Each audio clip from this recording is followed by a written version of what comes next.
hanya dengan Rp15.000 per bulan, Anda telah turut berpartisipasi dalam menyebarkan dakwah bersama Tarbiyah Sunnah. Barakallahu fikum. Bismillahirrahmanirrahim. Assalamualaikum warahmatullahi wabarakatuh. Alhamdulillahilladzi hadana lihadza wa ma kunna linahtadiya laula an hadana Allah. Wa asyhadu an la ilaha illallah wahdahu la syarikalah iqraran bihi wa tauhidan wa asyhadu anna Muhammadan abduhu wa rasuluh sallallahu alaihi wa ala alihi wa ashabihi wa sallama tasliman mazida wa ba'd. Ikhwati fillah, para peserta pengajian yang diselenggarakan oleh Unpas ya. Baik para mahasiswa, para dosen ataupun para staf mungkin.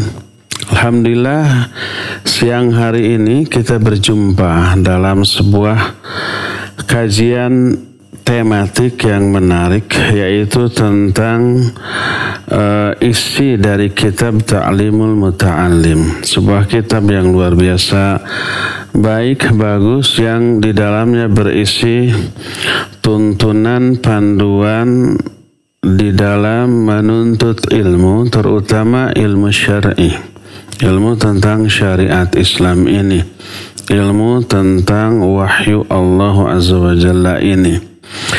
Kitab ini tidak begitu tebal, tapi membahasnya butuh waktu yang cukup panjang. Di pondok-pondok pesantren ini diajarkan dan memakan waktu berbulan-bulan. Dan kita sekarang harus membahasnya hanya dalam tempo yang super singkat, 1 jam atau lebih gitu ya. Tentu saja tidak akan mungkin bisa selesai.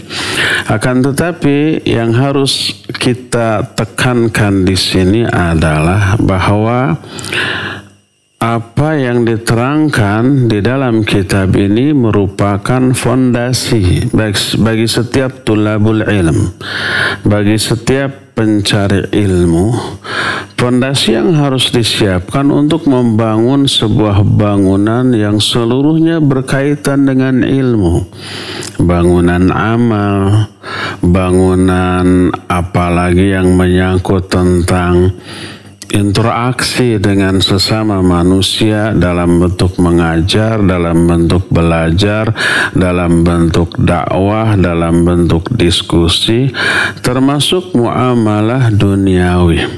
Ini sangat-sangat bertumpu pada apa yang diterangkan di dalam kitab ini.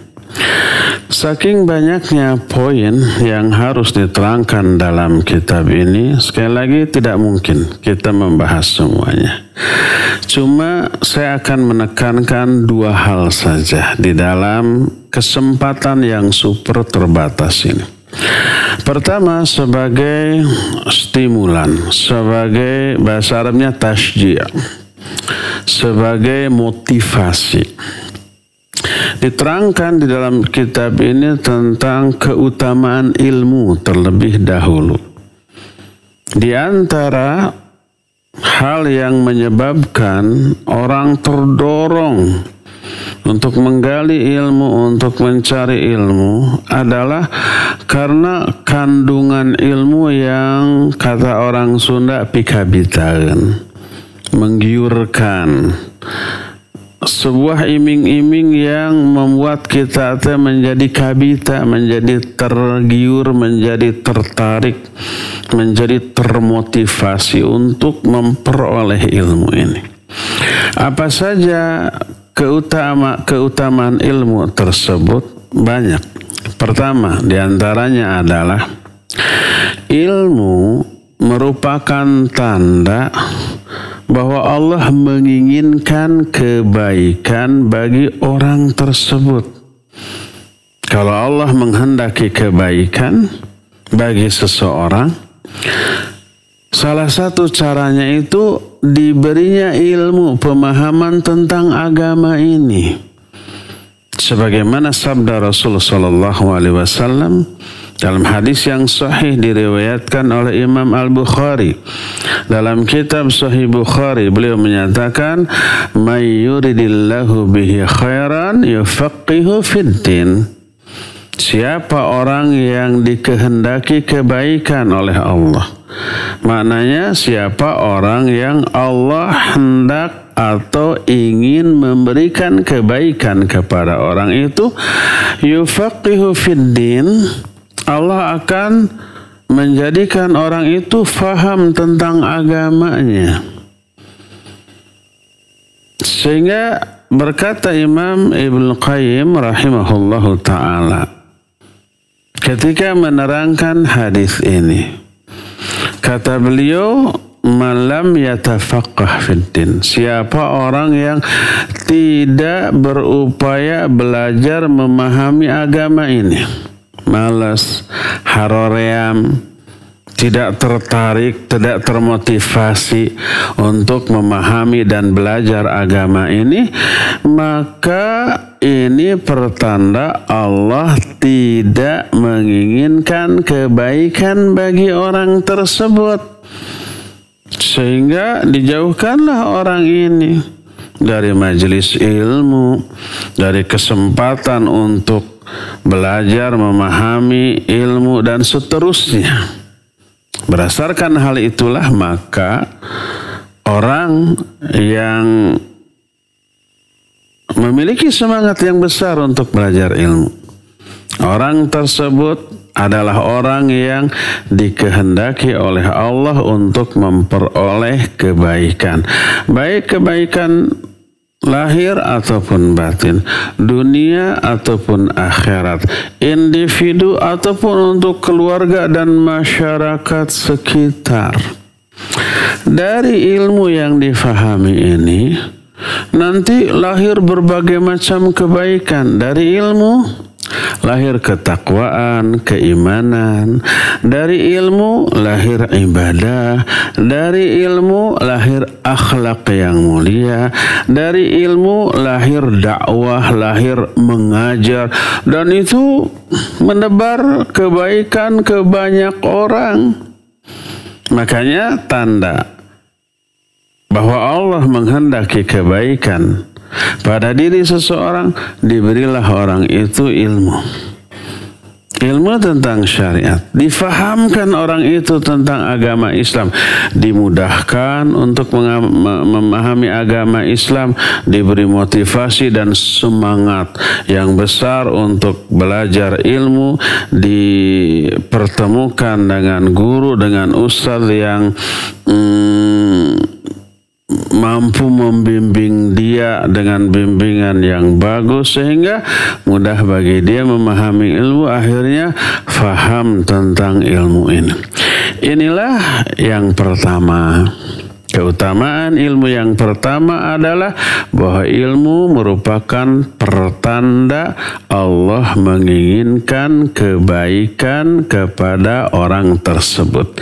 Kebaikannya mencakup multidimensi, dimensi dunia sampai akhirat, lahir ataupun batin, pribadi ataupun masyarakat di sekitar dia. Ya, bahkan untuk zaman sekarang karena adanya internet, karena adanya IT, kita hanya duduk di sebuah tempat sepi, di tempat sepi nih.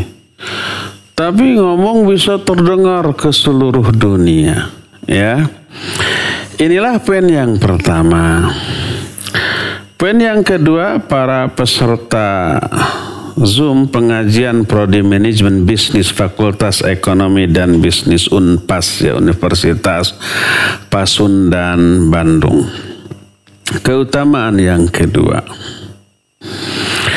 ilmu itu hidayah.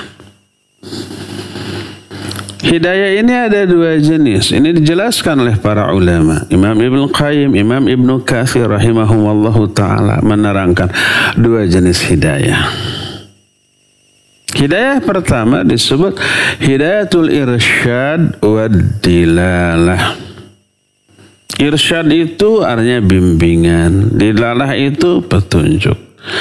Maksud hidayah irsyad wa dilalah adalah petunjuk berupa pengetahuan, berupa ilmu, berupa wawasan, berupa pencerahan. Asal tidak tahu jadi tahu, asalnya bodoh jadi pintar, asalnya remang-remang bahkan buta menjadi melek tentang segala hal. Ini jenis hidayah yang pertama. Dan Al-Quran, hadis yang sahih, itu seluruhnya berupa hidayah irsyad wa dilalah. Karena berupa pengetahuan. Pengetahuan yang tidak hanya mencakup urusan dunia tapi juga urusan akhirat. Tidak hanya yang berkaitan dengan aspek lahiriah tapi juga aspek batiniah. Tidak hanya yang berkaitan dengan kemaslahatan diri sendiri tapi juga kemaslahatan untuk banyak orang. Dzalikal kitabu la raiba fihi hudal lil muttaqin. Inilah kitab Al-Quran yang tidak ada keraguan di dalamnya, merupakan hudan, hidayah, petunjuk bagi orang-orang yang bertakwa. Inna hadzal Qur'an yahdi lillati hiya aqwam. Sesungguhnya Al-Quran itu yahdi, memberi hidayah, memberikan petunjuk ke jalan yang paling lurus, jalan hidup yang paling lurus. Jadi ilmu adalah hidayah. Pertama, hidayah irsyad wa dilalah. Kedua, jenis hidayah yang kedua ini yang lebih penting. Ini yang membedakan seseorang beriman atau tidak, seseorang soleh atau salah, yaitu yang sering kita dengar dengan sebutan hidayatut taufiq. Hidayah taufik ini adalah berupa dua hal. Pertama adalah berupa keinginan, kehendak untuk beribadah, beramal soleh, berbuat baik. Ini yang pertama tuh. Unsur pertama dari hidayah taufik adalah keinginan untuk melakukan kebaikan, amal soleh, ibadah, dan yang sejenisnya. Pertama itu. Kedua, adanya kalau keinginan atau kehendak disebut masyiah atau iradah. Masyiah, kehendak, iradah, keinginan. Samalah maknanya ya. Unsur kedua dari hidayah adalah al-istita'ah. Kemampuan untuk melakukan apa yang diinginkannya tadi, apa yang dikehendakinya tadi. Kemampuan dari seluruh aspek. Kemampuan dari aspek fisik, dari aspek waktu, dari aspek finansial kalau amalan tersebut membutuhkan dukungan finansial, dari aspek kesehatan, pokoknya dari seluruh aspek. Inilah unsur kedua dari apa? Dari hidayah taufik. Kalau seseorang memiliki kehendak atau keinginan untuk melakukan satu amalan dan dia memiliki kemampuan, maka lahirlah amalan tersebut. Contoh umpamanya pengajian seperti ini, atau pengajian yang sifatnya umum. Begitu disebarkan, di-share berita, informasi tentang adanya kajian di suatu tempat, di suatu waktu, dengan ustadz tertentu, materi tentu di-share, kita memperoleh informasi itu. Ada orang yang begitu melihat ada info kajian itu, muncul keinginan, ingin hadir. Pas hari H-nya pada waktu kajian tersebut berlangsung, kita diberi kemampuan dari segala segi. Kita diberi kesehatan, gak sedang sakit. Kita diberi waktu luang, gak ada kesibukan lain. Cuaca mendukung, tidak hujan. Kondisi lalu lintas mendukung, tidak macet. Tidak ada kendala apapun. Uang untuk ongkos ada. Kendaraan ada. Akhirnya karena kita ada keinginan plus kemampuan, kita pun hadir. Itu orang atau kita yang punya keinginan, punya kemampuan lalu hadir di pengajian tersebut, melahirkan amalan berupa menghadiri pengajian, berarti kita sudah memperoleh hidayah taufik dari Allah. Karena apa? Karena yang memberi keinginan untuk hadir itu siapa? Allah. Bukan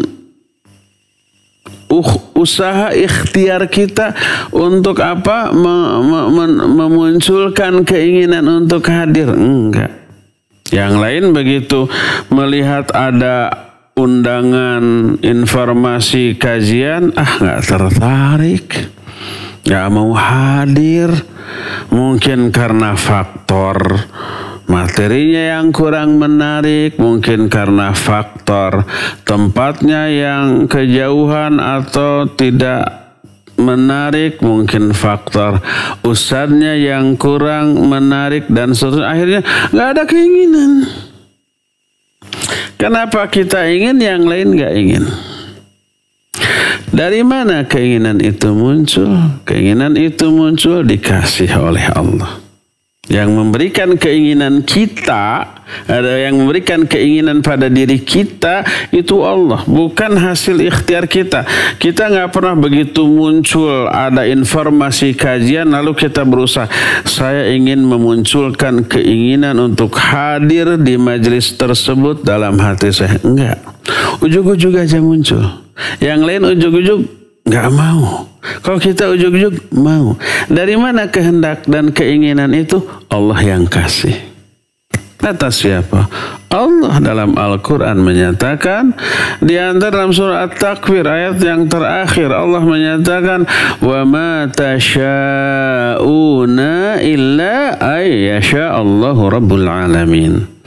Kalian tidak akan punya kehendak, kalian tidak akan punya keinginan kecuali Allah yang ngasih keinginan itu kepada kalian. Allah yang ngasih kehendak itu kepada kalian.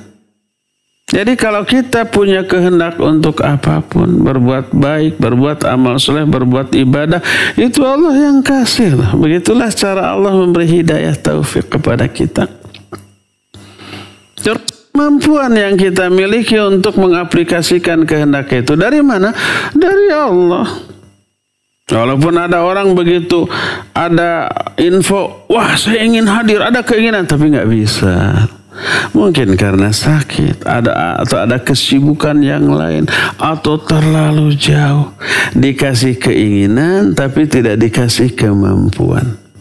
Yang lain mampu, tapi nggak dikasih keinginan, nggak hadir. Ada lagi yang ingin hadir, nggak bisa, nggak punya kemampuan. Ingin hadir sehat, punya waktu luang, nggak ada ongkos. Karena itu nggak diberi hidayah taufik. Jadi kemampuan ini juga Allah yang kasih. La haula wa la quwata illa billah. Tidak ada haul, tidak ada quwah. Kalau dalam bahasa kita, haul dan quwah itu diterjemahkannya sama, tidak ada daya dan upaya. Apa sih bedanya daya dan upaya? Kan samanya eta-eta keneh, kata orang Sunda mah. Tidak ada daya dan upaya kecuali dari Allah. Para ulama ketika membahas perbedaan al-haul dan al-quwah, mereka menyatakan dua-duanya sama-sama al-istita'ah. Al-haul kemampuan, al-quwah kemampuan.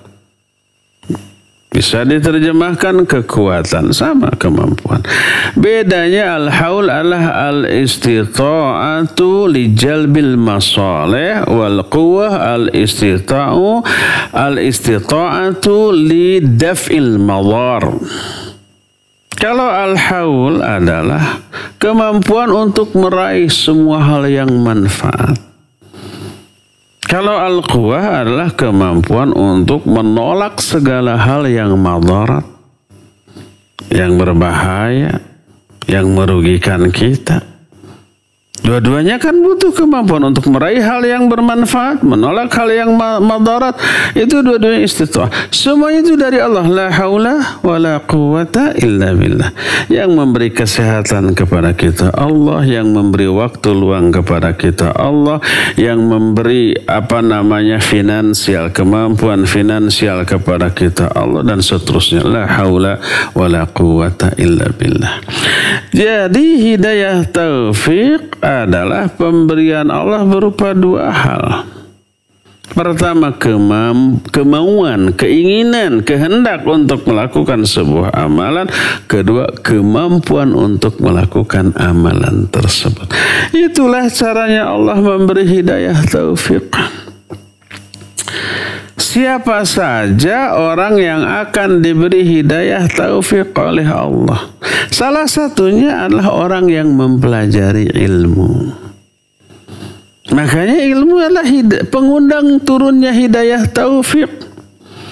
Bersabda Rasul sallallahu alaihi wasallam dalam sebuah hadis sahih riwayat Imam Muslim dalam kitab Sahih Muslimnya. Beliau menyatakan, kata beliau, dalam satu lafadznya ada beberapa lafadz yang berbeda-beda.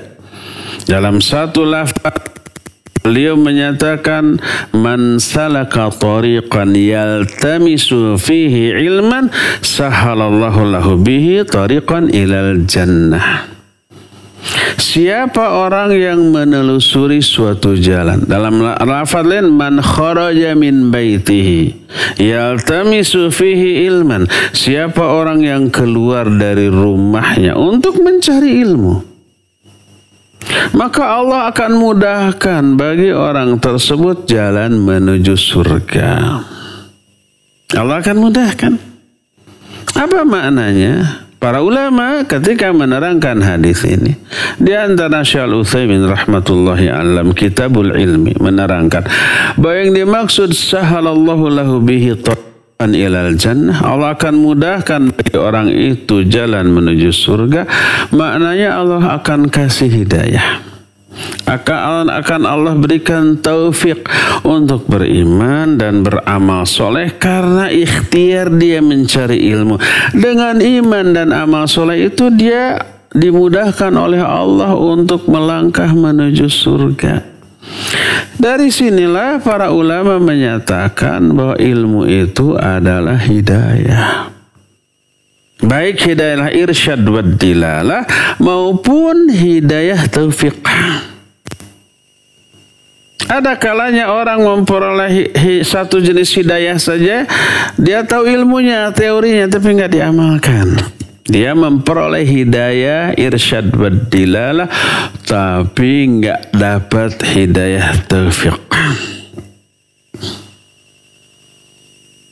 Ayat yang sering kita baca berupa doa kita dalam Al-Quran yang kita baca di momen terbaik, yaitu sholat. Kita berdoa ihdinas siratal mustaqim. Ihdi, beri hidayah kepadaku. Ihdina, berikan hidayah kepada kami. Kemana? As-siratal mustaqim.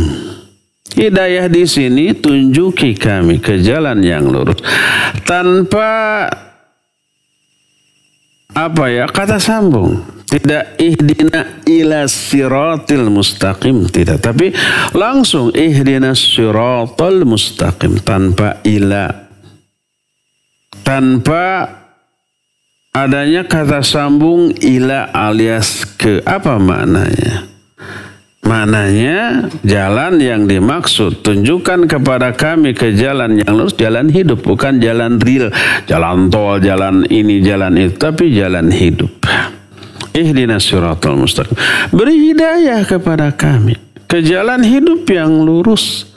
Hidayah yang dimaksud di sini dua jenis hidayah tadi. Ya Allah, berikan kepadaku ilmu.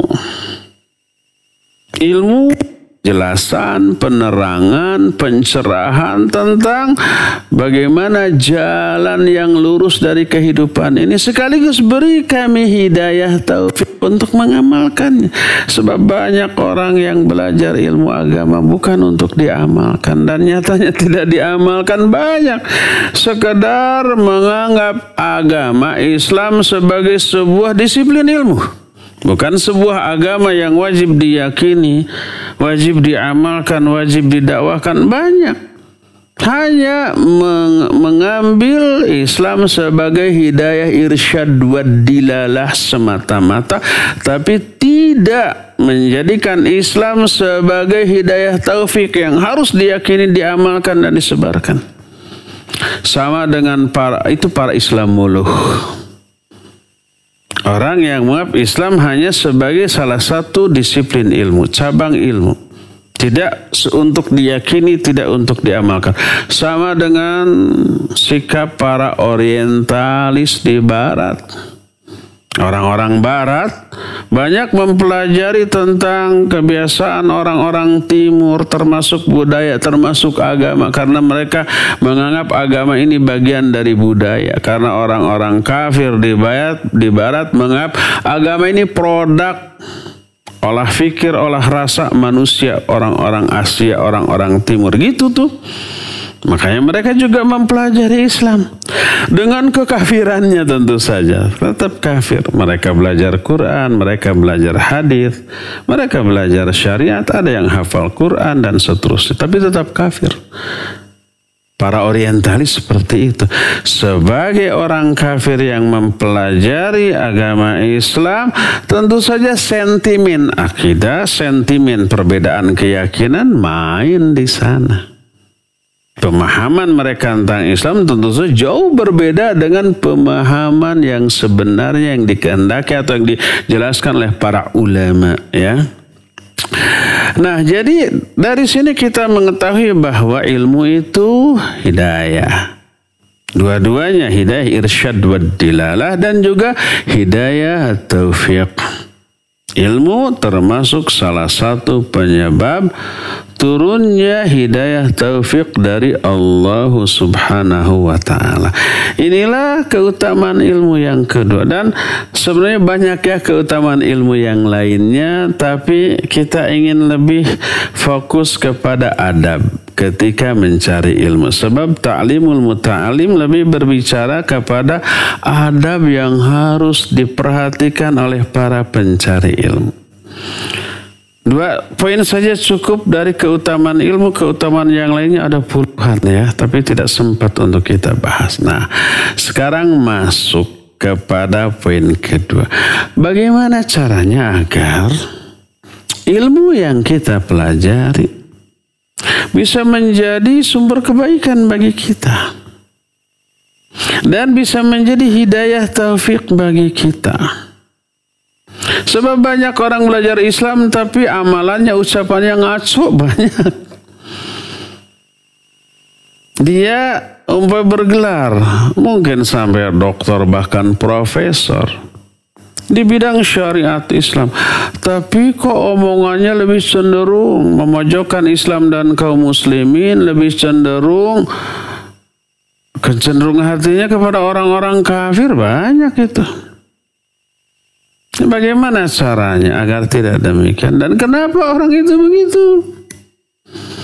Kenapa banyak orang mempelajari Islam, memperdalam Quran, memperdalam sunnah, setelah faham, setelah bergelar di bidang itu, kok pengamalannya jauh, kok pendapatnya aneh-aneh?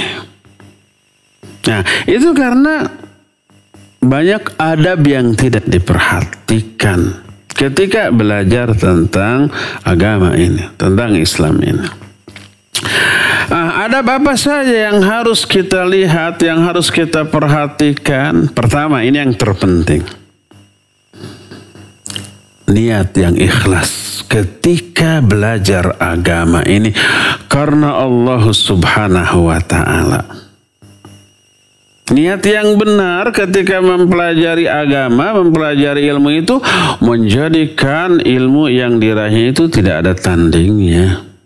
Berkata Imam Ahmad rahimahullahu ta'ala, kata beliau, al-ilmu ya la ya'diluhu syai'un in sahhatin niyah. Ilmu itu tidak ada bandingannya, tidak ada tandingannya kalau niat ketika mempelajarinya itu benar, ikhlas karena Allah Azza wa Jalla. Ditanya oleh murid-muridnya, kaifadzak, bagaimanakah hal tersebut, bagaimana niat yang benar ketika mencari ilmu itu?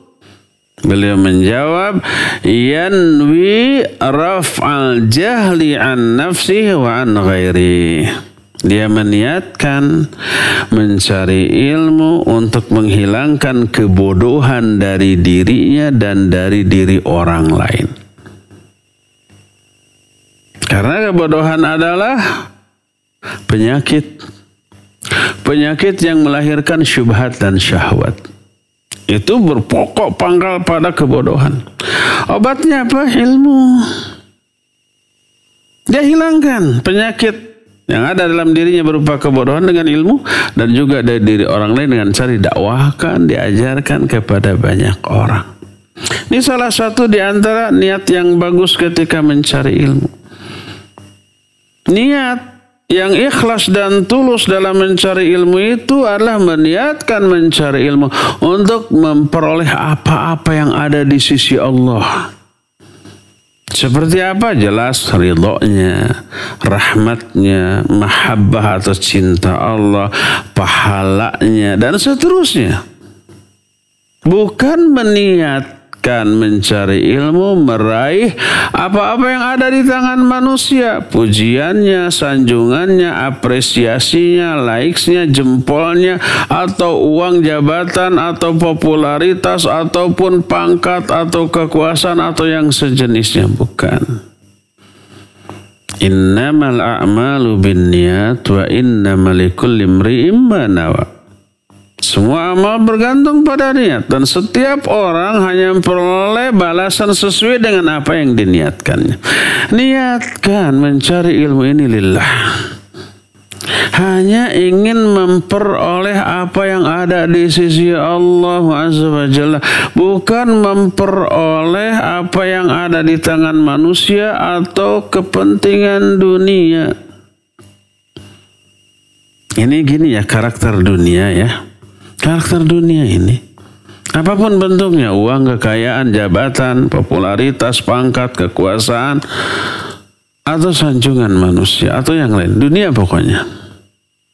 Karakternya dunia itu kalau dikejar, lari menjauh.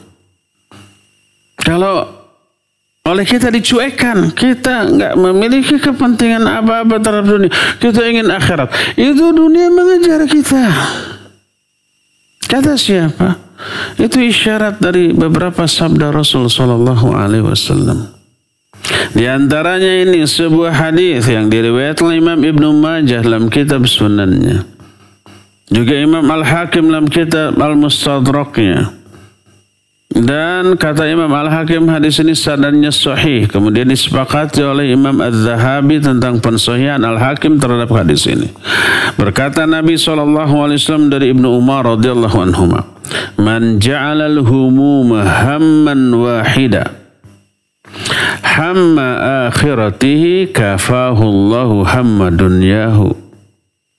Wa man tasha'abat bihil humuma fi ahwalid dunya lam yubalillahu fi ay audiyatiha ahlak.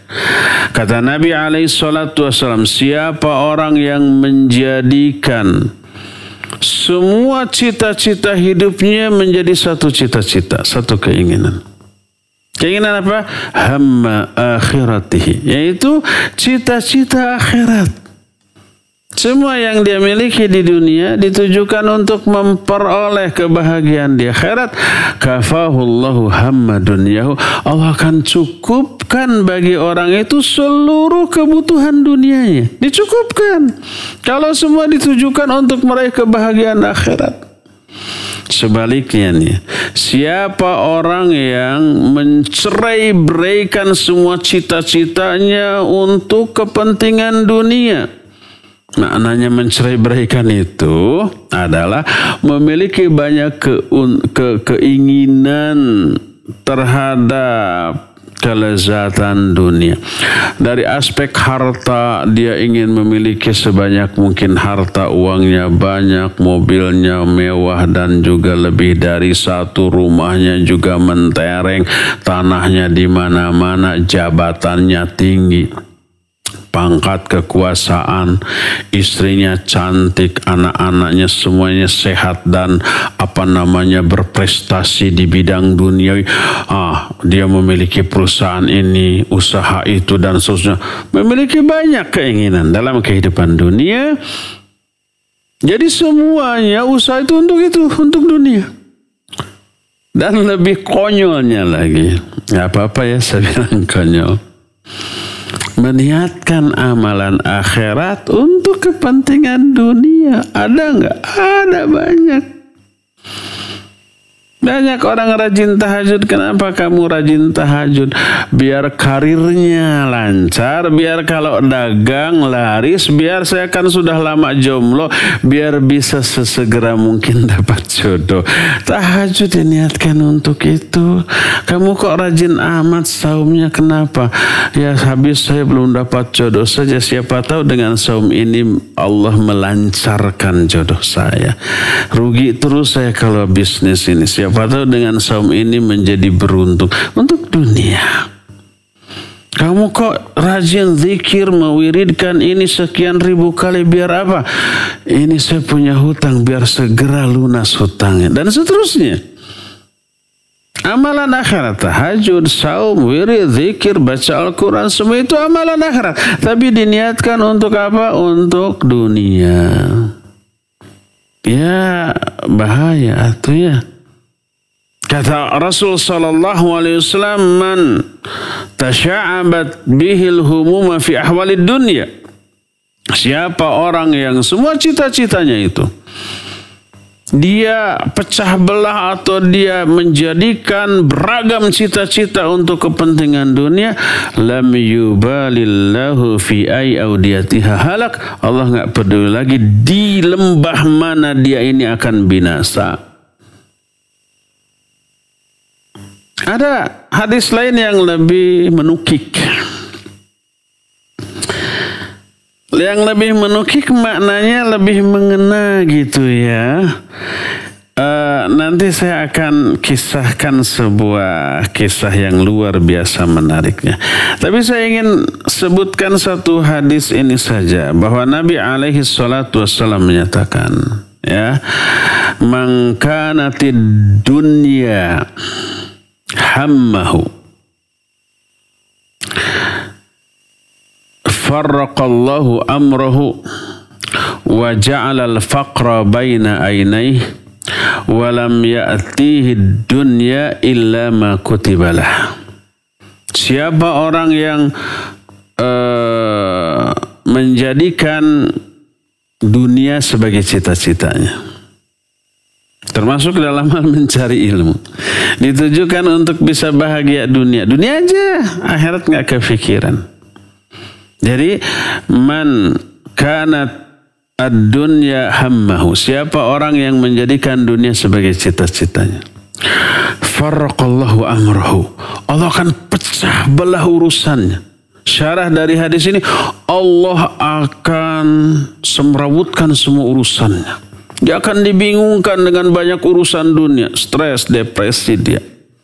Wa ja'alal faqra baina ainaihi, Allah akan menjadikan kefakiran selalu terbayang di kedua matanya. Dia khawatir rugi, ya, khawatir miskin, khawatir fakir, khawatir dan seterusnya. Walam ya'tihi dunya illa ma kutibalah, dan dunia tidak akan mendatangnya kecuali sebatas apa yang sudah Allah takdirkan untuknya. Ini kalimat pertama. Kedua, masih lanjutan dari hadis tadi. Wa man kanatil akhiratu hammahu jama'allahu lahu amrahu wa ja'alallahu al-ghina fi qalbihi wa ya'tihi dunya wa hiya raghimah. Coba bayangkan. Kata Rasul sallallahu alaihi wasallam, siapa orang yang menjadikan akhirat sebagai cita-citanya, maka Allah akan fokuskan urusannya, akan Allah mudahkan, akan Allah bereskan. Sebab menjadikan akhirat sebagai cita-cita itu jelas-jelas wujud nyata dari ketakwaan. Wa may yattaqillah yaj'al lahu makhraja wa may yattaqillah yaj'al lahu min amrihi yusra. Surah At-Talaq. Siapa orang yang bertakwa kepada Allah, Allah akan berikan solusi, jalan keluar dari setiap masalah. Allah akan jadikan semua urusannya jadi mudah. Jadi siapa orang yang menjadikan akhirat sebagai cita-citanya, Allah permudah semua urusannya. Wa ja'alal ghina fi qalbihi, dan Allah jadikan kecukupan dalam hati, selalu merasa cukup. Kata orang Sunda, saeutik mahi loba nyesa. Dan dunia akan mengejar dia, akan mendatangi dia dalam keadaan dunia itu hina dalam pandangannya. Ini umum, wajibnya ikhlas dalam beramal kepada Allah Azza wa Jalla. Allah berfirman, wa ma umiru illa liya'budullaha mukhlishina lahuddin. Tidaklah mereka diperintah kecuali untuk beribadah kepada Allah dengan ikhlas. Ikhlas itu menunjukkan semua amalnya itu untuk niat bisa bahagia di akhirat, memperoleh apa-apa yang ada di sisi Allah Azza wa Jalla. Termasuk secara spesial mencari ilmu. Ada ancaman, siapa yang mencari ilmu tapi dengan niat untuk dunia, diancam dengan azab. Berkata Rasul sallallahu alaihi wasallam, man ta'allama ilman mimma yubtagha bihi wajhullahi azza wa jalla la yata'allumuhu illa liyusiba bihi 'aradan min ad-dunya lam yajid 'arfal jannah yaumal qiyamah, yakni rihaha. Siapa orang yang mempelajari sebuah ilmu, yang ilmu itu harus dicari karena Allah, untuk memperoleh wajah Allah. La yata'allumuhu, tapi dia tidak mempelajari ilmu itu illa liyusiba bihim arada minad dunya, kecuali sekedar untuk meraih keuntungan dunia. Ingin kaya, ingin berpangkat, ingin berkuasa, ingin berjabatan. Dengan ilmu yang dia pelajari itu, lam yajid arafal jannah yaumal qiyamah, maka Allah tidak menyebabkan orang itu tidak akan bisa mencium baunya surga pada hari kiamat nanti. Orang ini nih, kalau sudah berilmu, mengajar, berdakwah itu berbahaya. Apa bahayanya? Ya karena niatnya dunia, dia bisa putar balik ayat. Dia bisa pelintirkan keterangan-keterangan dari agama ini demi kepentingan pribadinya ataupun keluarganya. Dia bisa meniatkan dakwahnya untuk meraih apa? Meraih keuntungan dunia. Kalau ngaji harus dibayar dan tarifnya harus jelas sekian. Kalau enggak mau. Ada enggak dai yang seperti itu? Nyaris tidak ada yang tidak begitu. Nyaris ada sih, tapi umumnya rata-rata seperti itu. Inilah yang disinyalir oleh Rasulullah SAW dalam sebuah hadis. Hadis ini sahih riwayat Imam Bukhari dan Imam Muslim dari Abu Hurairah radhiyallahu anhu. Beliau menyatakan, ini kita khawatir ya terkena dengan hadis ini.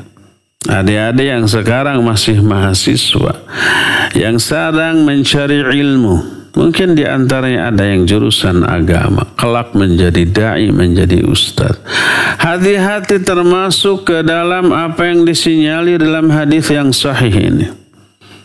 Hadis ini agak sedikit panjang, tapi saya ambil kalimat yang berkaitan dengan materi yang sedang kita bahas ini. Berkata Rasul sallallahu alaihi wasallam, "Inna Allaha la yu'ayyidu hadzal dina birrajulil fajir." Sesungguhnya mungkin di antara ikhwati fillah ada yang pernah mendengar hadis ini tapi salah faham tentang maknanya. Saya dulu juga waktu dulu saya masih mahasiswa tahun 80-an gitu mendengar hadis ini salah faham. Sebelum memperoleh penjelasan atau syarah dari para ulama dalam kitab-kitab mereka. Bersabda Rasulullah SAW, sesungguhnya Allah pasti la yu'ayyidu hadzal din, akan menguatkan agama ini. Birrajulil fajir, dengan laki-laki durhaka, dengan para ahli maksiat. Coba kalian yang mendengar hadis ini, apa yang ada dalam benak kita ketika mendengar hadis ini?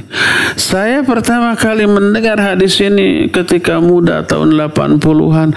Kebayang agama ini akan dibela, ditolong oleh para ahli maksiat, orang-orang yang berdosa besar. Kebayang nanti para pemabuk, para penjudi, para pencuri, para maling, para pezina akan membela agama ini. Karena Nabi SAW menyatakan agama Allah akan menguatkan agama ini dengan seorang laki-laki fajir, durhaka. Ternyata bukan begitu. Para ahli maksiat yang durhaka dengan kedurhakaannya menyebabkan hatinya kotor. Rata-rata kalau didakwahi, kalau diceramahi, les dan malah benci ke ustadz yang menceramahinya ya. Ustadz usil banget ya, minuman saya, uang saya, mulut saya, perut saya, kenapa kamu yang usil? Judi, uang saya yang rugi, saya yang kalah, saya kenapa usil? Zina, ya uang saya, pasangan saya nggak merugikan, kenapa usil? Kan gitu ya, rata-rata benci kepada dakwah. Ternyata yang dimaksud dengan ar-rajulul fajir, laki-laki durhaka yang akan menguatkan agama ini siapa? Ustaz, da'i, mubaligh, yang berilmu, ulama, kiai, yang apa? Yang meniatkan dakwahnya untuk kepentingan dunia. Tidak ikhlas karena Allah. Semua amal ibadah yang dilakukan tidak ikhlas itu sebuah kemaksiatan, kedurhakaan. Pelakunya disebut fajir, orang durhaka. Jangankan dakwah tuh. Salat merupakan rukun Islam kedua setelah syahadat. Ibadah yang sangat agung, tapi tidak ikhlas, ria, ingin dipuji, diancam azab oleh Allah. Itu menunjukkan maksiat, bukan maksiat karena sholatnya, tapi karena niatnya yang salah. Fawailul lil musallin alladzina hum an salatihim sahun. Terus ayat berikutnya alladzina hum yuraun. Celaka tuh orang sholat. Wail, itu ancaman azab. Bagi siapa? Salah satunya bagi orang yang riya dalam sholatnya. Sholat diazab. Bukan karena sholatnya, tapi karena niatnya yang riya ketika melakukan sholat. Dakwah, orang yang dakwah diazab oleh Allah. Durhaka. Bukan karena dakwahnya, tapi karena niatnya yang salah ketika berdakwah. Niatnya dunia. Niatnya mungkin ingin memperoleh uang bayaran dari dakwahnya. Niatnya mungkin karena ingin dipuji, disanjung oleh orang. Ingin disebut sebagai da'i berjuta umat umpamanya. Ingin menjadi orang yang beken, bekas kenek, terkenal, masyhur, populer, dan seterusnya. Ada yang begitu? Mungkin ada. Dan inilah orang durhaka. Ajaran yang disampaikannya mungkin benar.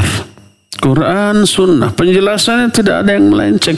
Banyak orang yang memperoleh hidayah dengan orang ini, dengan dakwah orang ini. Islam menyebar, Islam kuat, tapi yang mendakwahkannya fajir. Inilah yang dimaksud innallaha la yu'ayyidu hadzal din birrajulil fajir. Allah pasti akan menguatkan agama ini dengan seorang lelaki durhaka. Maknanya adalah seorang lelaki yang mendakwahkan Islam dengan niat yang keliru, tidak ikhlas. Bahaya. Nah, celaka dia ya.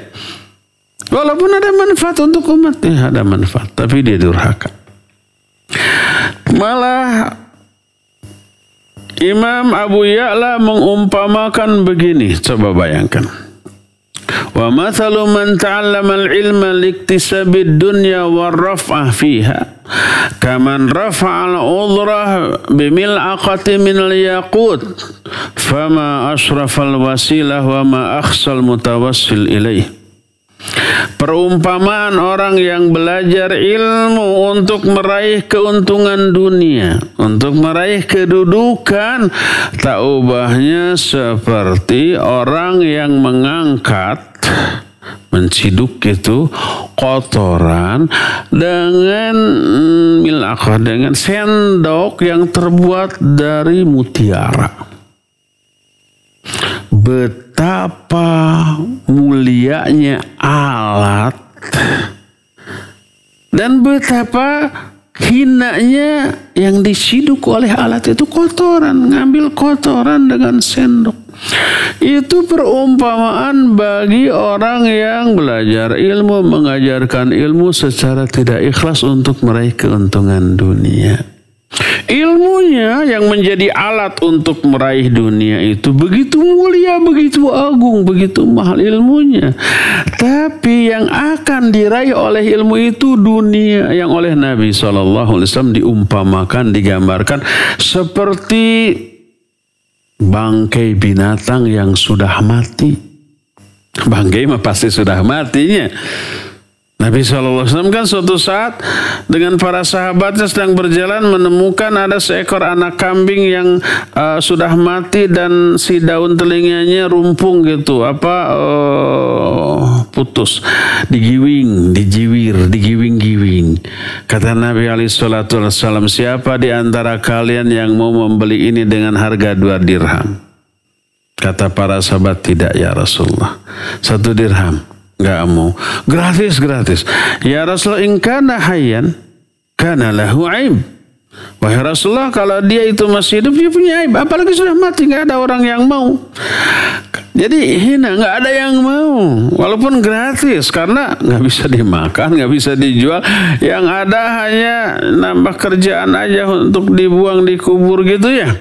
Apa kata Nabi SAW? Demi Allah, dunia lebih hina dalam pandangan Allah dibandingkan bangkai ini dalam pandangan kalian. Di dunia tuh gak ada harganya. Lebih tidak berharga lebih hina daripada bangkai binatang. Suatu saat ada seorang sahabat namanya Hudair ketemu Nabi SAW. Lalu ditanya, kaifa asbahta ya Hudair? Bagaimana keadaanmu pagi ini ya Hudair? Dia bilang bikhair. Terus, wa ma akalta? Apa yang sudah kamu makan? Dia bilang al-halib wal lahm. Yang saya makan susu dan daging. Berarti orang ini kaya. Yang dia makan susu daging. Oleh Nabi SAW ditanya, thumma yasiru ila madza? Lalu nanti susu dan daging yang telah kamu makan itu berubah jadi apa? Apa kata Hudair ini? Dia tidak vulgar ya, tapi dia bisa menerangkan secara diplomatis. Kata dia, yasiru ila ma qad alimta ya Rasulullah. Dia akan berubah menjadi sesuatu yang kau sendiri sudah tahu ya Rasulullah. Apa kata Nabi SAW? Demi Allah, dunia ini lebih tidak berharga daripada apa yang keluar dari perutmu setelah kamu makan tadi. Hina. Makanya orang yang mencari ilmu, mengajarkan ilmu dengan niat untuk meraih dunia, taubahnya seperti orang yang menciduk kotoran dengan sendok yang terbuat dari mutiara, dari berlian, dari emas yang super mahal. Betapa berharganya alatnya dan betapa hina barang yang diciduk oleh alat itu. Betapa mulia dan berharganya ilmu, tapi betapa hinanya sesuatu yang ingin diraih oleh ilmu tersebut. Berdasarkan hal itulah maka wajib menetapkan niat ikhlas karena Allah Azza wa Jalla hanya ingin memperoleh apa yang ada di sisi Allah, bahagia di akhirat dengan ilmu yang kita tuntut. Kalau ilmu itu diniatkan untuk akhirat, dunia akan mengejar. Kalau ilmu itu diniatkan untuk dunia, dunia lari menjauh. Mungkin kita akan bisa meraih sedikit, dua dikit, dan kadang-kadang tidak kita raih, dan akhirat semakin juga luput dari kita. Ini yang pertama, ada sebuah kisah yang menarik ini. Mungkin ada yang mengalami kisah ini di antara kalian. Semoga saja ya. Di antaranya begini. Wa min dzalika ma yadhkuru ba'dul qussas. Di antara contoh orang yang meraih kemuliaan dengan ilmu adalah anna rajulan khataba imra'atan dzata mansabin wa jamalin fa'abat li faqrihi wa qillati hasabihi. Ada seorang pemuda, seorang lelaki ngincer nih seorang perempuan, ya cantik, ya kaya dan terhormat. Pemuda ini ya miskin, fakir, ya kurang dianggaplah di tengah masyarakatnya. Tapi nekat mengkhitbah atau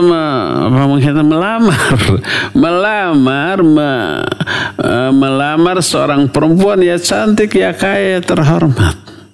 Nekat dia. Apa yang terjadi? Fa'abat. Wanita itu enggan, menolak. Li faqrihi wa qillati hasabi. Karena kefakiran dia dan juga karena kurangnya terhormat dia di tengah masyarakat. Fafakkara bi ayil amrayni yanaluha. Dia berpikir si wanita ini terus ngeyel surayel, kekeh petekeh, ngotot surotot. Pokoknya harus dapat nih perempuan. Tapi alhamdulillah untungnya tidak mengamalkan tulisan yang banyak tertulis di belakang truk atau angkot, cinta ditolak, dukun bertindak. Enggak begitu. Dia berpikir dengan cara bagaimana saya akan meraih wanita itu. Satu di antara dua, abil mal, abil hasab. Apakah dengan harta kekayaan atau dengan kehormatan? Karena kalau kaya dijamin wanita itu ngejar. Walaupun tua, jelek, tapi kaya, banyak yang demen tuh ngantri. Atau yang kedua, al-hasab, kehormatan, nama baik di tengah masyarakat, menjadi tokoh, menjadi panutan, menjadi public figure. Nah, yang kayak begini juga walaupun tua jelek itu laku keras di pasaran. Dan zaman itu tidak ada cara untuk meraih kehormatan kecuali dengan ilmu agama. Pemuda itu berpikir, saya lebih baik kerja cari uang, cari kekayaan agar perempuan tadi dapat, ataukah belajar ilmu agar saya menjadi ulama yang kemudian dihormati, dimuliakan oleh orang. Nggak mungkin dua-duanya, waktunya nggak cukup. Akhirnya dia memilih ilmu, memilih fakhtarul hasab. Dia memilih meraih kehormatan dengan ilmu. Akhirnya dia belajar ilmu syar'i. Dengan niat apa? Dengan niat menjadi tokoh panutan, lalu wanita tadi mau dipersunting oleh dirinya. Niatnya ini salah apa jelek atau buruk? Salah, jelek, dan buruk. Nggak bagus. Ini bukan karena Allah SWT. Tapi apa yang terjadi? Yang terjadi, dia sukses. Menjadi seorang ulama besar. Dikagumi, dimuliakan. Dan setelah dia menjadi ulama besar, disebutkan hatta asbaha dha makanatin, sehingga dia menjadi seorang yang berkedudukan. Apa yang terjadi? Faba'athat ilaihil mar'atu ta'ridu nafsaha. Setelah dia menjadi seorang ulama besar yang terkenal, dikagumi, digandrungi, maka wanita yang dulu menolak dia, mengutus seseorang, dia menawarkan dirinya untuk diperistri oleh orang ini. Kok bisa ya? Bisa, niatnya salah tapi berhasil. Ternyata tidak demikian, ada proses. Sebab orang itu setelah wanita tadi mengutus utusan, menawarkan dirinya untuk dipersunting, dia menjawab, la uthiru 'alal ilmi syai'a. Saya tidak mau mementingkan apapun daripada ilmu. Saya lebih mengutamakan. Ditolak lagi wanita itu. Satu-satu, seri. Dulu dia ditolak, sekarang dia menolak. Ketika menerangkan hal ini berkata para ulama, wa dzalika li'anna al-ilma arsyadahu ila tashihin niyah wal a'malis shalihah. Itu disebabkan karena ilmu yang dia pelajari menuntun dia untuk meluruskan niat. Awalnya niatnya salah, keliru. Dia meniatkan mencari ilmu untuk memikat seorang perempuan yang dia incar. Awalnya begitu. Tapi di tengah proses belajar ilmu, dia mengetahui dan ilmu yang dia pelajari mengajarkan mencari ilmu wajib ikhlas karena Allah Subhanahu wa Ta'ala. Nggak boleh karena dunia. Karena itulah kemudian dia meluruskan niat. Lillah, karena Allah. Tidak mau lagi karena perempuan atau karena aspek duniawi yang lainnya. Lurus karena Allah sampai berhasil menjadi seorang ulama besar, mengamalkan ilmunya sehingga dia masuk ke dalam kategori orang yang disebutkan dalam ayat innama yakhsyallaha min ibadihil ulama. Hanyalah orang yang takut kepada Allah di kalangan hamba-hambanya hanyalah orang-orang berilmu. Lalu para ulama menyatakan fatawarra'a bitarkil mar'ah kana talabal ilma li ajliha. Dia menolak wanita tadi yang dahulu dia meniatkan mencari ilmu karena wanita itu, tapi dia tolak. Karena apa? Sudah belot niatnya ketika di tengah pencarian ilmu, makanya dia berhasil. Diluruskan lagi niatnya karena Allah Subhanahu wa Ta'ala. Dan ini yang dialami oleh banyak ulama. Imam Al-Baihaqi juga menyatakan, kunna natlubul ilma li ghairillah fa aba illa ayyakuna illah. Dulu kami pernah mencari ilmu bukan karena Allah, tapi ingin popularitas, ingin kemuliaan dalam kehidupan dunia ini, ingin disanjung, ingin dipuji, ingin dikagumi, begitu. Dan gagal. Karena ilmu tidak bisa dipelajari kecuali karena Allah Azza wa Jalla. Akhirnya mereka merubah niatnya murni karena Allah secara ikhlas. Akhirnya berhasil menjadi para ulama di bidangnya masing-masing yang kemudian menjadi panutan bagi orang-orang yang setelahnya sampai di zaman kita sekarang ini. Oleh karena itu adab pertama yang harus diperhatikan agar sukses, agar nanti setelah berhasil tidak belot sana, belot sini, tidak sikut sana, tidak sikut sini, tidak untuk meraih kepentingan dan ambisi pribadi, keluarga, kelompok dan seterusnya. Niatkan cari ilmu karena Allah Subhanahu wa Ta'ala, bukan karena yang lain-lain, bukan karena dunia dan isinya. Ya, orang yang sekali lagi menuntut ilmu dengan niat untuk meraih dunia, taubahnya seperti orang yang menciduk kotoran dengan sendok yang terbuat dari emas yang sangat berharga. Betapa mulianya sendok yang menjadi alat untuk menciduk itu, dan betapa hina dan kotornya barang yang diciduk oleh sendok itu. Betapa mulianya ilmu yang dipelajarinya, dan betapa hina dunia yang menjadi tujuan bagi dia dalam mempelajari ilmu itu. Itu yang pertama. Adab pertama.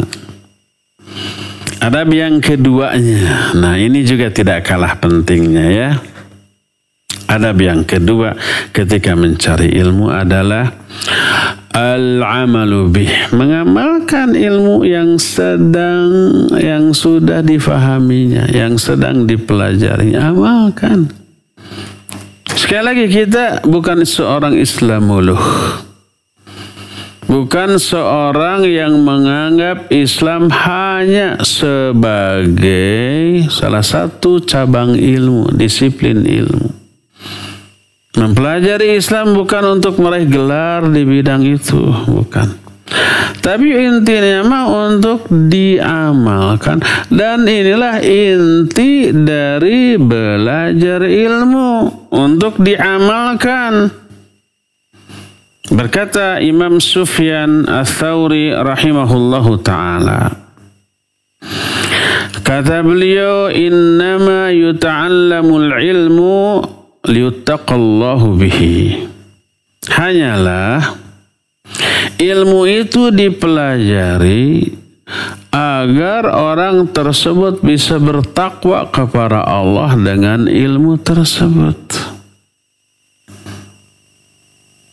Ilmu itu modal untuk takwa loh. Tanpa ilmu mustahil orang jadi takwa.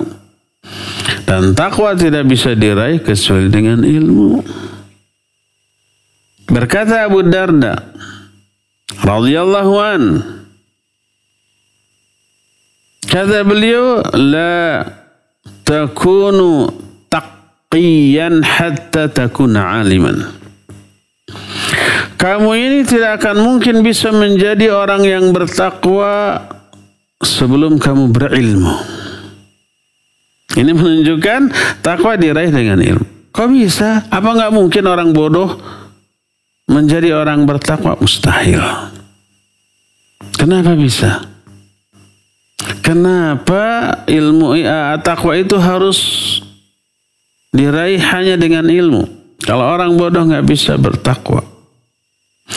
Karena coba aja kembali kepada definisi takwa apa sih?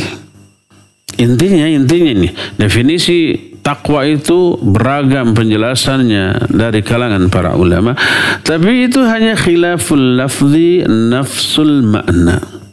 Hanya beda redaksi, beda susunan kalimat, tapi maknanya sama. Intinya takwa itu imtithalu awamiri wajtinabu nawahi. Takwa itu melaksanakan semua yang Allah perintahkan, menjauhi semua yang dilarang. Itu takwa. Orang yang bertakwa adalah orang yang melaksanakan seluruh perintah Allah dan menjauhi semua larangannya. Sekarang bisa nggak orang bodoh melaksanakan semua perintah dan menjauhi semua larangan? Nggak bisa. Kenapa? Karena untuk bisa melaksanakan perintah Allah harus berilmu. Apa saja perintah Allah itu? Orang bodoh nggak tahu apa perintah, apa larangan.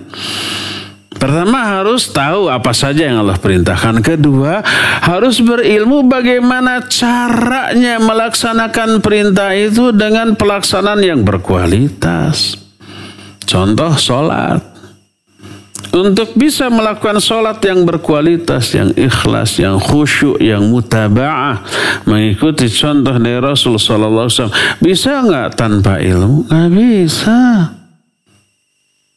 Untuk mungkin orang bodoh bisa ikhlas, mungkin bisa. Tapi bisa khusyuk? Nggak akan bisa.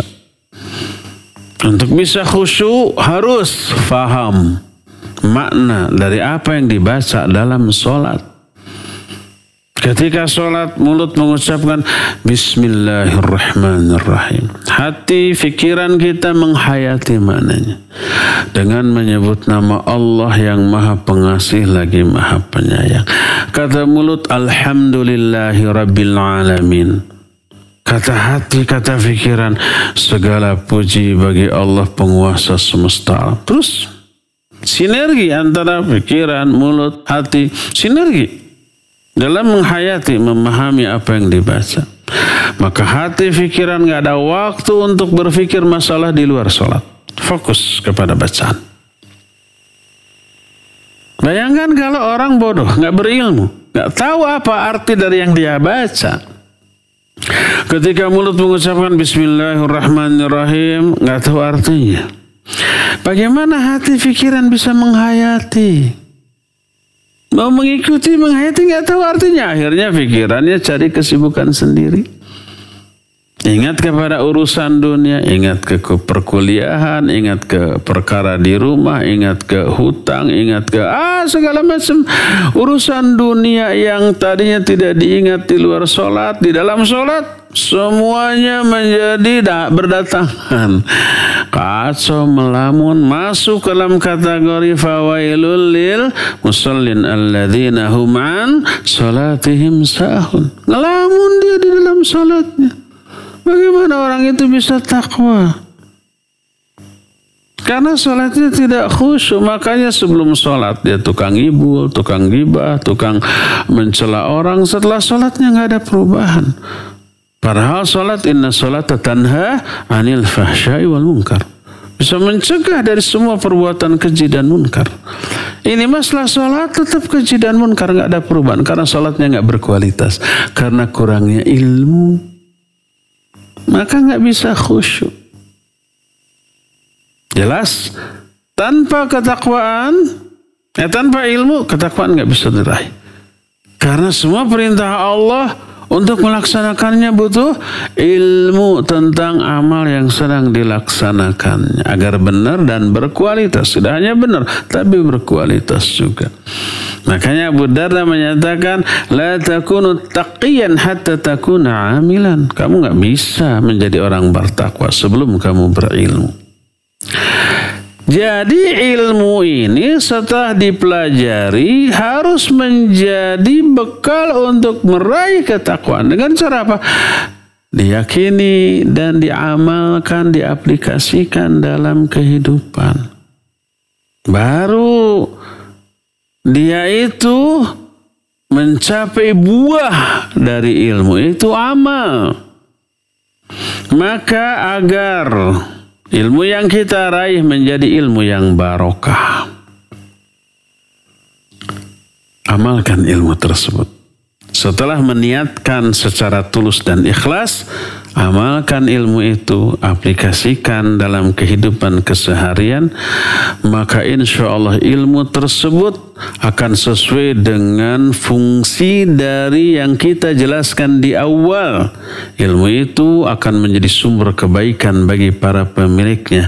Ilmu tersebut menjadi hidayah bagi dirinya, termasuk hidayah taufik, menjadi alat turunnya hidayah dari Allah Azza wa Jalla dalam kehidupannya. Dan itulah adab yang kedua. Ini adab yang kedua, ini penjelasannya juga sebenarnya masih sangat banyak ya, tapi karena terbatasnya waktu, saya hanya punya waktu sampai 14.45. Selebihnya kita akan gunakan untuk tanya jawab. Dan sekarang waktu saya untuk menjelaskan ini sudah habis.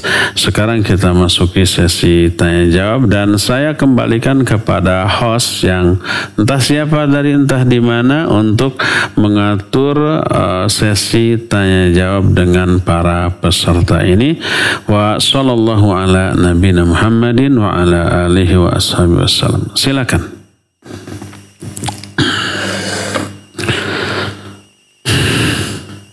Ya, terima kasih Pak Ustadz atas penjelasannya yang telah mengupas dengan gamblang konsep belajar dalam kitab Ta'lim Muta'alim.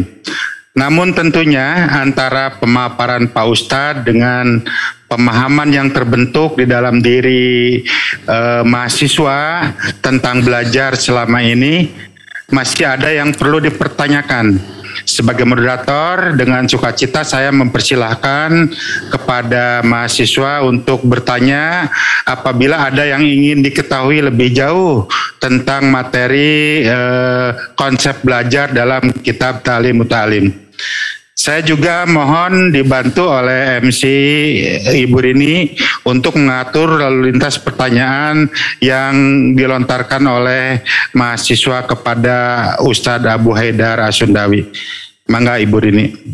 Ya, baik, kepada seluruh rekan-rekan mahasiswa angkatan 2021 atau mungkin bagi Bapak dan Ibu undangan yang hadir pada kesempatan hari ini ingin bertanya, disilahkan untuk raise hand terlebih dahulu, nanti akan kami spotlight dan untuk di-unmute, atau mungkin barangkali bisa melalui chat Zoom.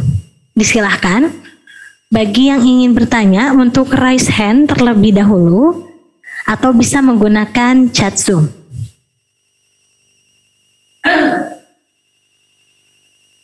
Baik, ini pertanyaan ada dari Bapak Wakil Dekan 2, disilahkan.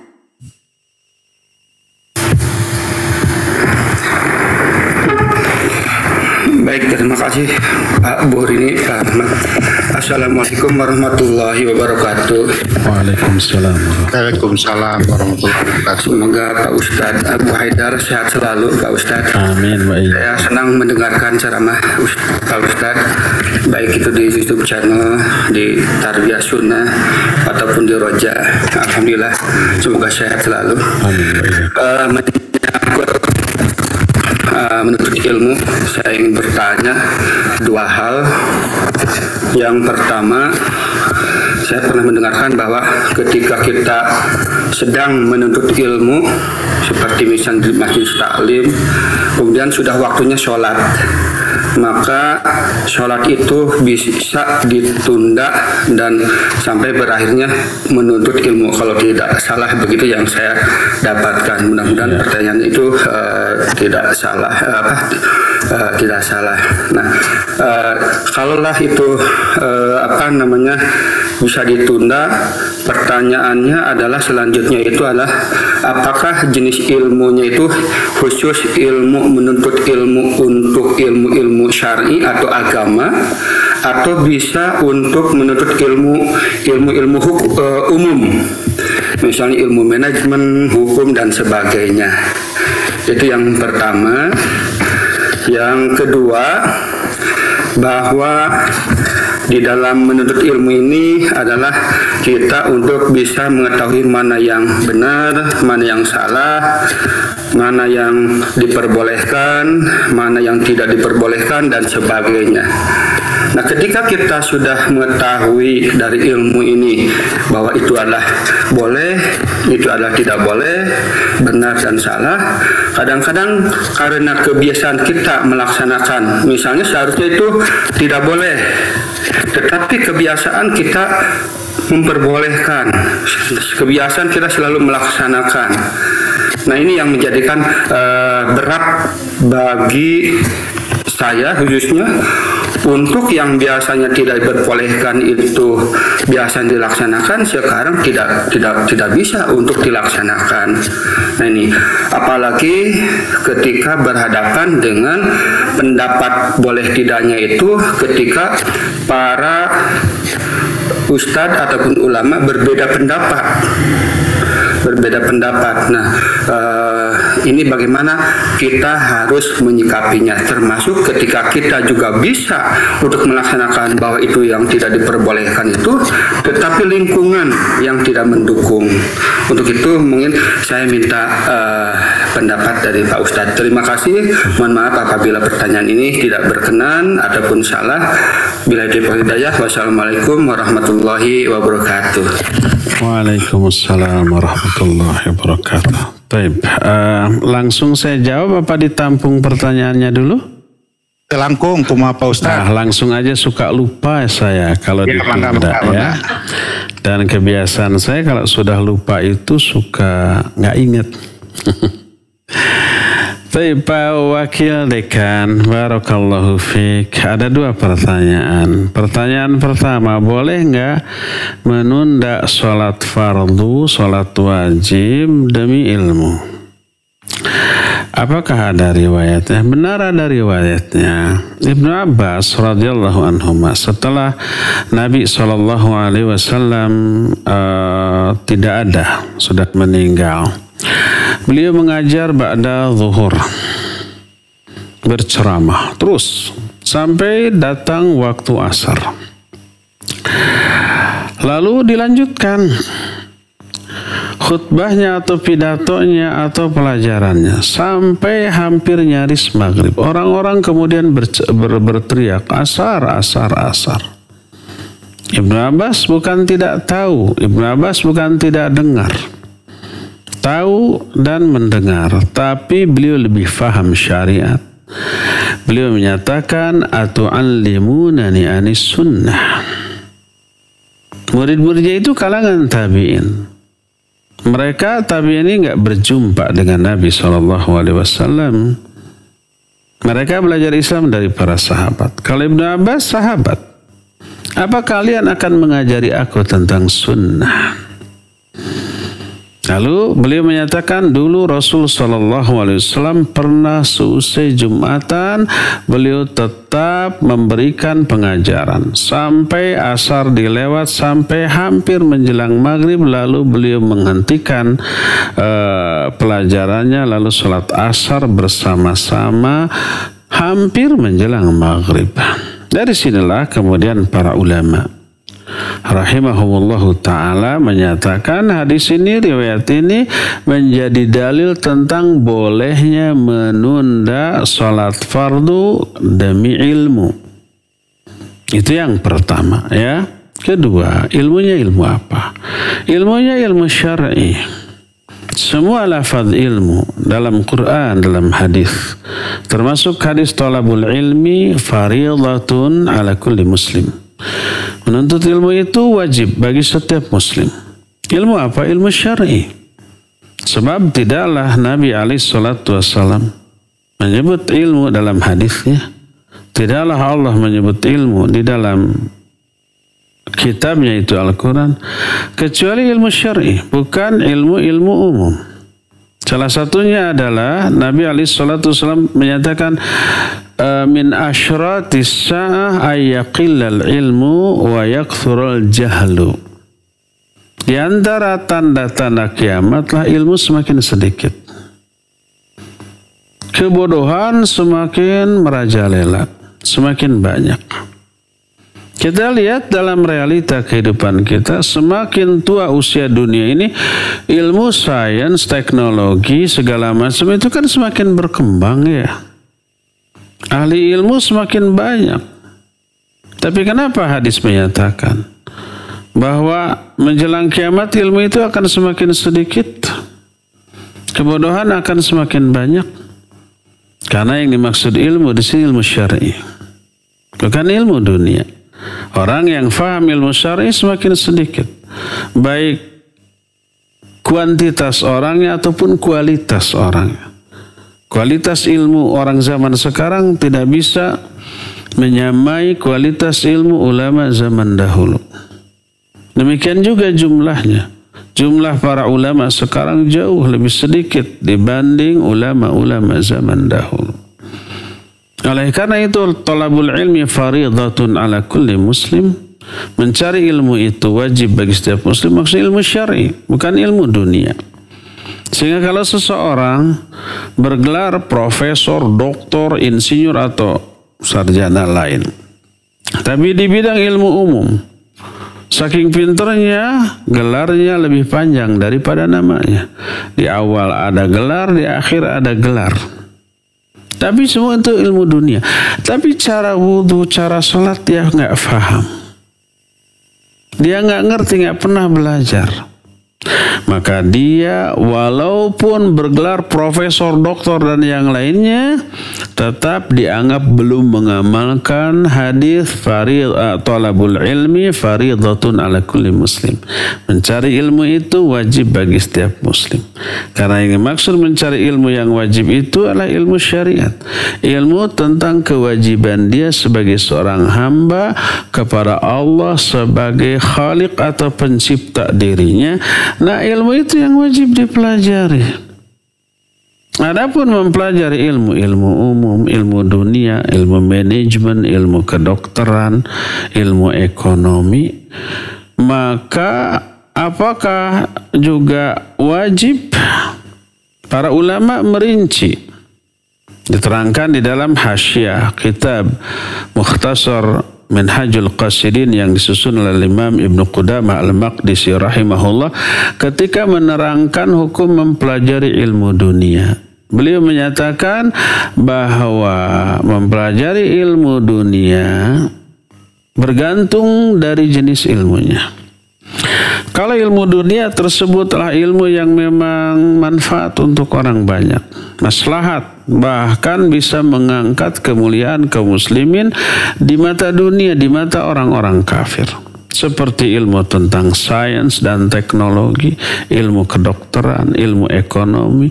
Apakah itu penting bagi kehidupan kaum muslimin? Ya, penting.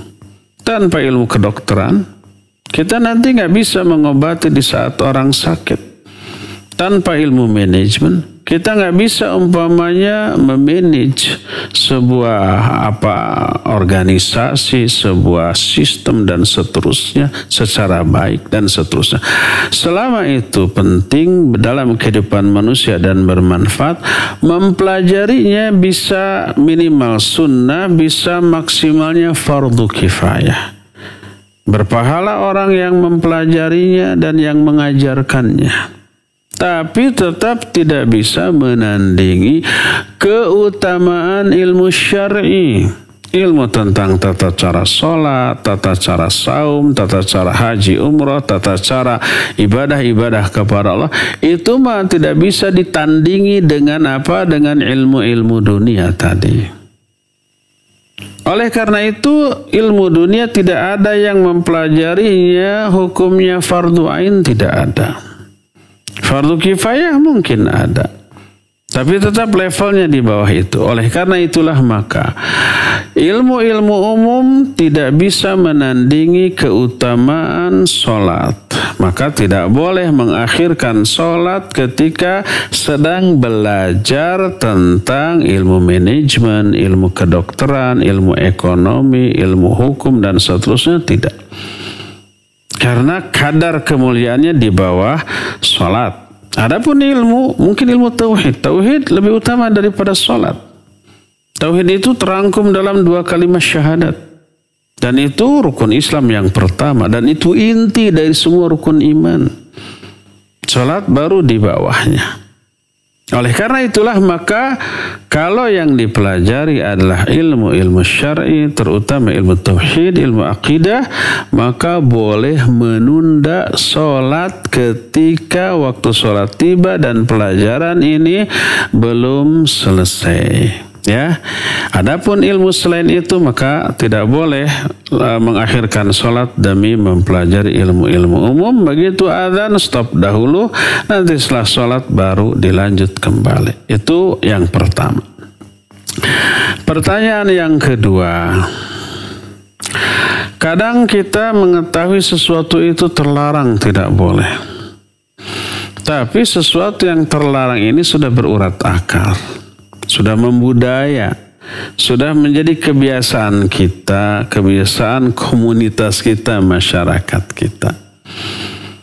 Apa yang harus kita lakukan?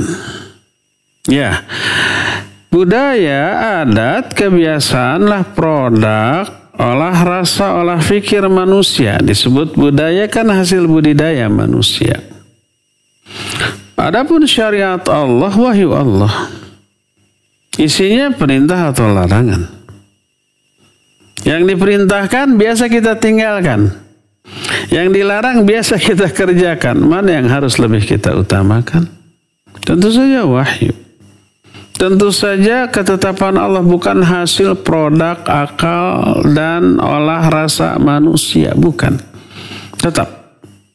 Nah, adapun mensiasatinya itu bisa-bisanya kita. Bagaimana caranya agar kita tetap istiqamah terhadap syariat tanpa menimbulkan dampak terburuk dalam kehidupan bersosialisasi, bermasyarakat, bertetangga, dan seterusnya. Maka permasalahan seperti ini memang sekali lagi sering saya ungkap tidak instan, tidak per kasus, tapi sangat bergantung kepada sejauh mana syariat Islam ini kita aplikasikan dalam kehidupan bermasyarakat. Islam itu adalah agama yang sangat memperhatikan kepentingan bersama. Iman tanpa kemuliaan akhlak kepada sama nonsen. Nabi SAW menyatakan, "Man kana yu'minu billahi wal yawmil akhir falyakul khairan aw liyasmut, falyukrim dhaifah, falyukrim jarahu." Siapa yang beriman kepada Allah dan hari akhir, ini akidah, ini tauhid. Hendaklah dia bicara yang baik atau diam, ini akhlak. Hendaklah memuliakan tetangga, ini akhlak. Tauhid harus wajib diaplikasikan dalam bentuk akhlak yang mulia. Ya, wallahi la yu'minu, wallahi la yu'minu, wallahi la yu'minu. Demi Allah tidak beriman, demi Allah tidak beriman, demi Allah tidak beriman. 3 kali diawali sumpah. Dan ini takkid, menguatkan, mengokohkan. Ini urusan tauhid, tidak ada iman. Para sahabat bertanya, ya Rasulullah, siapa wahai Rasulullah yang enggak beriman itu? Beliau menjawab, man la ya'manu jaruhu bawa'iquhu, orang yang suka ganggu tetangga. Tetangganya tidak merasa aman terhadap gangguannya. Ini akhlak buruk menunjukkan tidak ada iman. Lihat, kaitan antara iman dengan akhlak, dengan interaksi dengan sesama. Berkata Nabi SAW dalam hadis sahih riwayat Imam At-Tabrani dalam kitab Al-Mujam, beliau menyatakan, ahabbun nasi ilallahi anfa'uhum. Manusia yang paling dicintai oleh Allah adalah yang paling bermanfaat bagi manusia lain. Coba lihat. Kecintaan Allah itu diukur dari sejauh mana peran baik dia di tengah kehidupan masyarakat. Beliau menyatakan, wa ahabbul a'mali ilallah sururun tudkhiluhu ala qalbil muslim. Amal yang paling dicintai oleh Allah adalah memasukkan kebahagiaan terhadap hati sesama muslim, atau wa yaqdi anhu dain, atau membayarkan hutangnya, atau melepaskan dia dari kesulitan, atau melepaskan dia dari kelaparan. Itu amal yang paling dicintai oleh Allah, ternyata aksi sosial. Sampai Nabi SAW menyatakan di akhir kalimat dari hadis ini, fawallahi li'an amshiya ma'akhi fi hajatihi ahabbu ilayya min an a'takifa fi masjidi hadha syahra. Demi Allah, kalau aku berjalan bersama saudaraku untuk membantu dia memenuhi kebutuhan dunianya, membantu dia dalam urusan kehidupan dunianya, itu lebih aku sukai daripada aku i'tikaf di masjidku ini selama 1 bulan di Masjid Nabawi. I'tikaf di Masjid Nabawi sebulan penuh, pahalanya nggak bisa dihitung, saking mulianya, saking besarnya. Tapi kata beliau, aku lebih suka berjalan membantu saudaraku dalam urusan dunia dibanding i'tikaf. Ini menunjukkan ahabbu ilayya, maknanya aktsaruha ajra, lebih banyak pahalanya. Lihat, Islam mementingkan aksi sosial. Nah, coba kalau seorang muslim mengaplikasikan kemuliaan akhlak di tengah kehidupan masyarakat. Kalau ada tetangga umpamanya sakit, kita yang pertama kali peduli, menolong, ya, menjenguk. Bila perlu bantu pengobatan ke dokter, diantar, dibayarin, ya. Kalau ada tetangga yang rumahnya runtuh, kita yang pertama kali membantunya. Ayo Pak RT RW galang dana donasi untuk membantu ini, dan kita yang terbesar. Kalau RT RW mengumumkan kita ada kerja bakti, membersihkan jalan dan seterusnya, kita yang paling pertama keluar gitu ya. Tidak hanya mengeluarkan tenaga, alat-alat, tapi juga konsumsi ini, minum dulu ini, sok ngaleut heula dan seterusnya. Kalau ada yang kesulitan, kita yang paling awal membantunya. Semua tetangga memandang kita ini paling bersosialisasi, paling peduli, dan paling dermawan dibanding seluruh anggota masyarakat di sekitar kita. Kalau sudah begini, suatu saat nih, ada undangan ke kita. Tapi undangan ini adalah acara yang secara syar'i tidak boleh kita hadiri. Akhirnya kita tidak hadir. Apakah tetangga RT RW masyarakat akan menuduh kita tidak kompak? Enggak, karena selama ini kita menunjukkan orang yang paling kompak. Diminta umpamanya sumbangan untuk perayaan ini, perayaan itu yang isinya maksiat. Mungkin ada umpamanya perayaan 17 Agustusan isinya dangdut umpamanya ya. Kita nggak mau nyumbang karena untuk itunya, dangdutannya umpamanya. Apakah masyarakat akan menilai kita dasar si pelit? Enggak, karena selama ini kita sudah menunjukkan orang yang sangat dermawan, sangat peduli, sangat sosial. Maka ketika kita tidak hadir, tidak menyumbang ke acara itu, orang-orang pasti akan mengetahui, oh inilah sikap beragama dia. Dia tetap dermawan, dia tetap kompak, dia tetap peduli, tapi memang dia konsisten terhadap agamanya. Akhirnya akan apa? Akan menghormati sikap kita, tidak akan mengucilkan. Ini yang harus kita lakukan. Jadi buktikan selama ini bahwa kita ini orang yang paling peduli kepada lingkungan, paling dermawan, paling perhatian, paling kompak dalam kebaikan. Pas ada sebuah acara yang kita itu sudah menjadi adat tabiat di sana, tapi kita nggak ikut, orang nggak akan memojokkan kita dengan tuduhan ini dan itu, enggak. Pasti akan meyakini itulah sikap beragama, dia akan menghormati. Kesalahan kita selama ini adalah kita tidak menunjukkan kemuliaan akhlak ke orang, bersikap eksklusif ya, kurang peduli, kurang perhatian. Umpamanya pas ada ajakan kerja bakti kita ngaji. Pas umpamanya ada orang yang kesulitan atau sakit butuh umpamanya patungan biaya, kita nggak ikut. Pas ada acara ini kita nggak ikut, ya pasti dituduh, itu mah dasar egois, dasar ini, dasar itu. Nah itu kesalahan kita ya. Jadi tetaplah kita istiqamah, loyal, komitmen kepada syariat.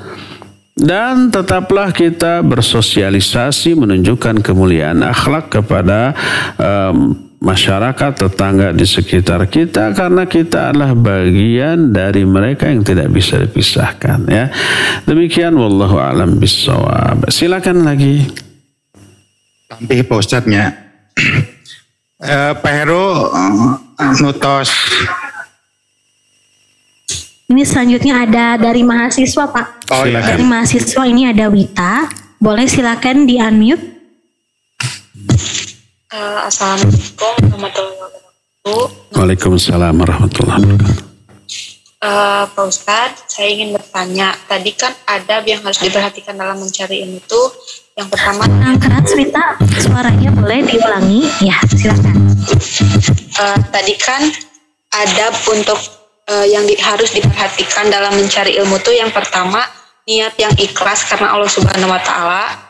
Yang kedua mengamalkan ilmu yang sedang dipelajari atau yang sudah dipahami gitu. Tadi kan untuk mengamalkan ilmu tersebut bisa kita dengan cara berdakwah gitu. Nah, namun kebanyakan orang menganggap dakwah itu harus memiliki ilmu yang banyak atau cukup gitu. Nah, apakah ada cara lain untuk mengamalkan ilmu tersebut selain dakwah gitu? Baik. Sudah? Baik. Ya, mungkin ini pertanyaan terakhir ya, karena sebentar lagi kita masuk ke waktu sholat asar. Iya, salah satu di antara cara mengamalkan ilmu adalah mengajarkannya, mendakwahkan. Iya, bagus. Benar begitu. Tapi apakah untuk menjadi ustadz, dai, mubaligh harus memiliki banyak ilmu? Harus dibedakan antara menjadi dai, menjadi mubaligh, menjadi ustadz dengan mendakwahkan ilmu yang ada. Tidak semua orang yang mendakwahkan ilmu yang ada itu otomatis menjadi dai, menjadi ustadz, menjadi mubaligh. Enggak. Berkata Rasulullah SAW dalam hadis sahih riwayat Imam Bukhari dalam kitab sahihnya, "Ballighu anni walau ayah." Ini sering disalahfahami dan sering disalah aplikasi, salah fahami, salah penerapan. Banyak orang yang memahami atau menerjemahkan ballighu anni walau ayah, sampaikan oleh kalian apa yang kalian dapat dari aku walaupun satu ayat. Terjemahan yang benar lengkapnya betul begitu. Tapi akhirnya salah penerapannya gimana? Semua orang dakwah walaupun bodoh.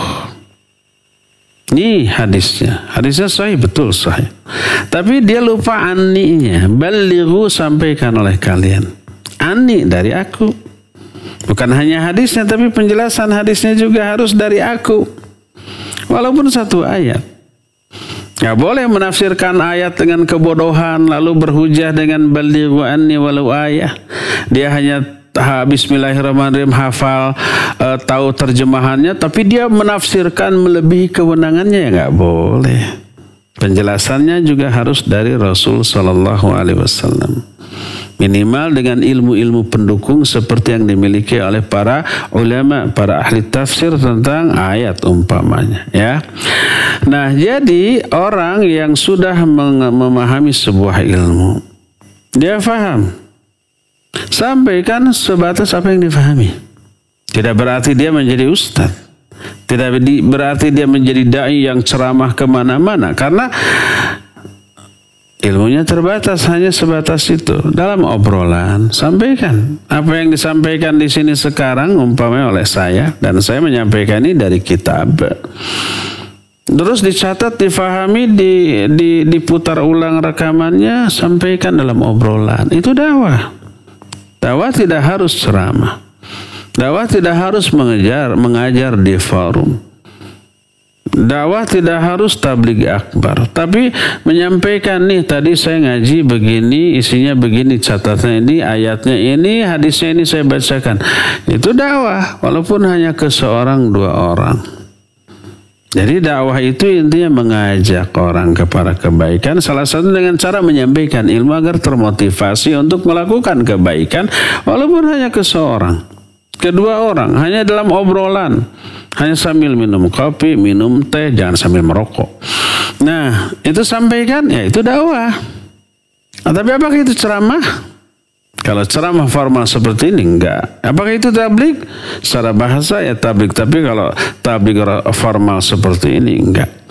Jadi untuk menjadi ustadz, untuk menjadi dai yang sehari-harinya dakwah, menyampaikan ilmu, menjawab pertanyaan, ya orang itu harus memiliki pengetahuan yang luas, yang cukup. Adapun yang terbatas ya jangan tabligh, jangan ceramah seperti ini, tapi bisa menyampaikan melalui apa? Obrolan-obrolan atau melalui postingan-postingan yang kemudian di-share selama itu diyakini kebenarannya dan ada sumbernya, itu dakwah. Dakwah dengan tulisan, ya, dakwah dengan obrolan. Jadi berbeda antara berdakwah dengan menjadi seorang dai.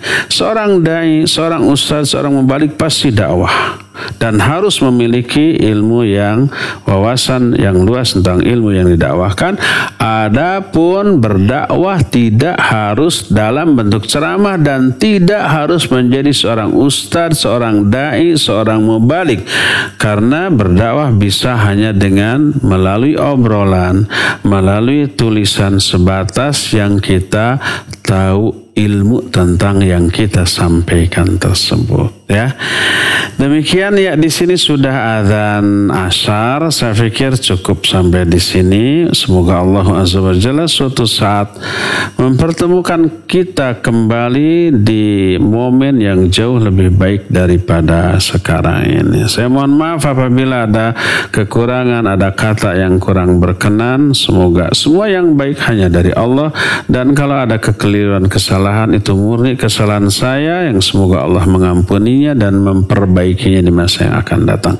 Subhanakallahumma bihamdik asyhadu an la ilaha illa anta astaghfiruka wa atubu ilaik. Walhamdulillahi rabbil alamin wa sallallahu ala nabiyyina Muhammadin wa ala alihi wa ashabihi wasallam. Wassalamualaikum warahmatullahi wabarakatuh.